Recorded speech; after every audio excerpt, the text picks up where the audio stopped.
Bismillahirrahmanirrahim. Assalamualaikum warahmatullahi wabarakatuh. Perkenalkan, nama saya Risma Normalasari dari Prodi Pendidikan Matematika, Fakultas Tarbiyah dan Keguruan, Universitas Islam Negeri Sunan Gunung Jati, Bandung. Dalam kesempatan kali ini, saya akan membahas artikel ilmiah yang telah saya buat. Sebelumnya, saya ingin mengucapkan terima kasih banyak kepada Bapak Hamdan Sugilar MPD selaku dosen mata kuliah riset dan publikasi yang telah membimbing saya dalam pembuatan artikel ilmiah ini. Artikel ilmiah yang saya buat berjudul Kemampuan Looking Back dalam Pemecahan Masalah Matematika pada Siswa. Langsung saja ke pembahasan yang pertama, yaitu mengenai latar belakang. Yang melatar belakangi artikel kali ini adalah yang pertama, pemecahan masalah. Pemecahan masalah atau problem solving merupakan urutan pertama dari tujuan pembelajaran matematika. Ini menurut para ahli dari National Council of Teachers of Mathematics atau biasa dikenal juga sebagai NCTM. Pemecahan masalah matematis menjadi tujuan penting dalam pendidikan atau pembelajaran matematika.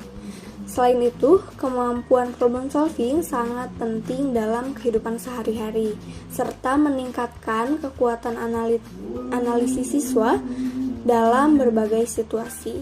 Lalu, latar belakang yang kedua yaitu mengenai langkah-langkah pemecahan masalah.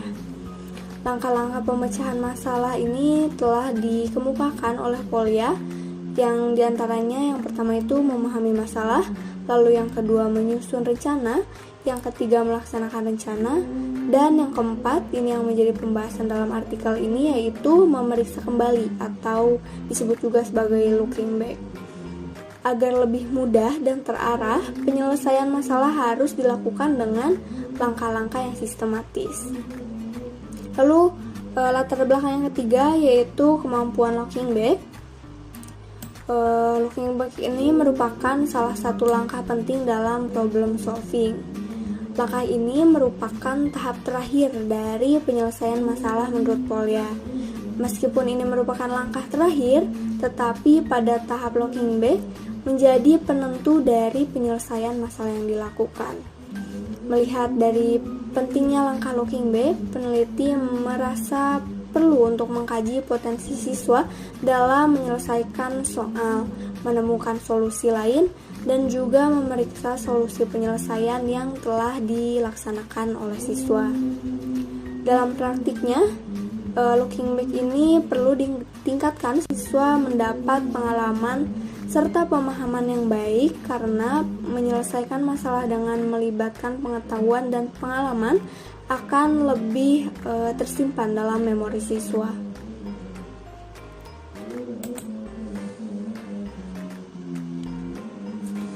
Lalu yang selanjutnya adalah tujuan penelitian. Tujuan penelitian ini adalah untuk mengetahui pengaruh kemampuan looking back atau memeriksa kembali dalam pemecahan masalah matematika pada siswa. Lalu yang selanjutnya, metode penelitian. Penelitian ini menggunakan metode studi literatur. Dalam pelaksanaannya, dengan metode ini peneliti mengumpulkan data dengan membaca, mencatat, dan mengolah sumber informasi yang ditemukan sebagai bahan penelitian. Lalu sumber data yang diperoleh dalam penelitian ini adalah artikel jurnal dan juga buku-buku yang relevan dengan pembahasan kemampuan looking back serta pemecahan masalah. Lalu yang selanjutnya masuk ke pembahasan mempelajari cara pemecahan masalah ini sangat penting termasuk dalam pembelajaran matematika. Kemampuan pemecahan masalah matematika perlu dikembangkan terutama bagi siswa yang mempelajari matematika sehingga siswa lebih aktif untuk mengeksplorasi kegiatan belajarnya. Selain itu, pemecahan masalah bukan hanya berupa soal yang bersifat akademis, tetapi juga permasalahan sehari-hari. Seorang yang memiliki kemampuan matematika dapat menentukan konsep apa yang relevan sebagai solusi untuk masalah yang sedang dihadapinya. Lalu sebagai upaya untuk meningkatkan kemampuan pemecahan masalah pada siswa, perlu adanya stimulus saat pembelajaran. Lalu pembelajaran itu berorientasi pada proses dan mengarahkan siswa untuk mandiri dan melakukan refleksi. Lalu selanjutnya, looking back merupakan tahap terakhir dari langkah-langkah pemecahan masalah yang dikemukakan oleh Polya. Pada tahap ini, siswa memeriksa kembali hasil pekerjaan yang telah dilakukannya, tetapi dalam pelaksanaan tahap looking back ini terkadang dilewatkan oleh siswa sehingga masih terjadi kesalahan pada hasil akhir, kesalahan pada prosedur, ataupun kesalahan pada konsep. Dari penelitian sebelumnya yang telah dilakukan, dari 4 soal yang diberikan kepada siswa, sebesar 41,5% terjadi kesalahan pada tahap keempat atau tahap memeriksa kembali.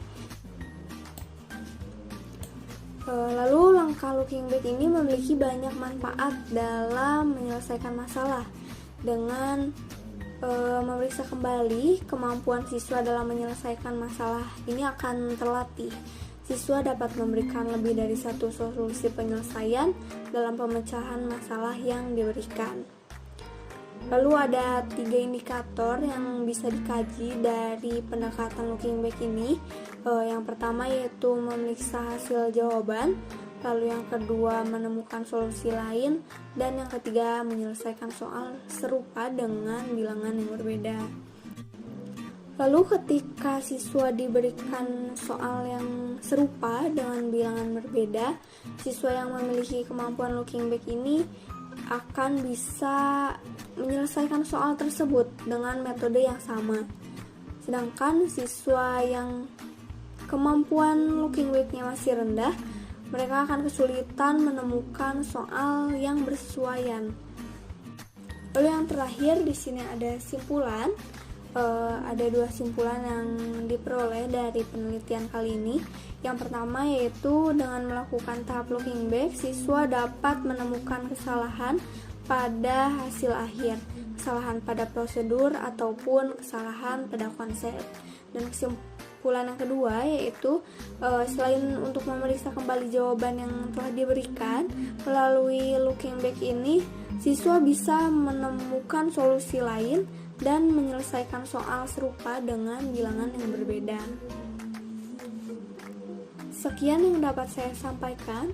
Mohon maaf jika terdapat kesalahan. Terima kasih banyak atas perhatiannya. Saya akhiri. Wassalamualaikum warahmatullahi wabarakatuh.